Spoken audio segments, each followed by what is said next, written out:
Welcome to YoYo TV. Andhra Pradesh రాష్ట్రంలో counting పైన ఉత్కంఠ పెరుగుతోంది. గెలుపు పైన ప్రధాన పార్టీలు ధీమా వ్యక్తం చేస్తున్నాయి. ఎగ్జిట్ పోల్స్ పైన ఆసక్తి పెరుగుతోంది.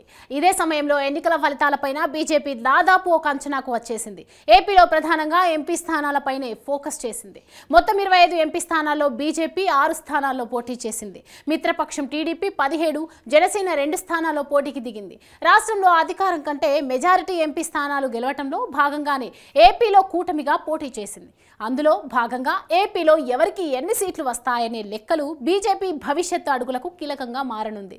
కూటమికి మెజారిటీ సీట్లు దక్కితే కేంద్ర ప్రభుత్వంలో ఏపీ నుంచి 3 పార్టీలకు భాగస్వామ్యం దక్కే అవకాశం ఉంది. ఇదే సమయంలో వైసీపీ దక్కించుకునే ఎంపీ సీట్లపైన బీజేపీ ఆరా తీస్తున్నట్లు తెలుస్తోంది. జగన్కు లోక్సభ స్థానాలతో పాటుగా రాజ్యసభలో 11 స్థానాలున్నాయి.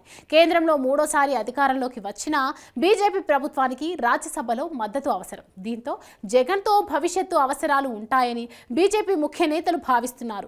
కూటమి కంటే జగన్ ఎక్కువ సీట్లు గెలిస్తే కూటమిలో టీడీపీ, జనసేన కొనసాగితే జగన్ మద్దతు అందే అవకాశం ఉండదు. ఎన్నికల్లో టీడీపీతో కలిసి పనిచేసిన బీజేపీకి జగన్ నుంచి మద్దతు అందదనే అంచనాలు ఉన్నాయి. జగన్ ఎంపీ సీట్లు ఎక్కువగా గెలిస్తే కూటమిలో టీడీపీ, జనసేన కొనసాగటం పైన ఆసక్తికర చర్చ సాగుతోంది.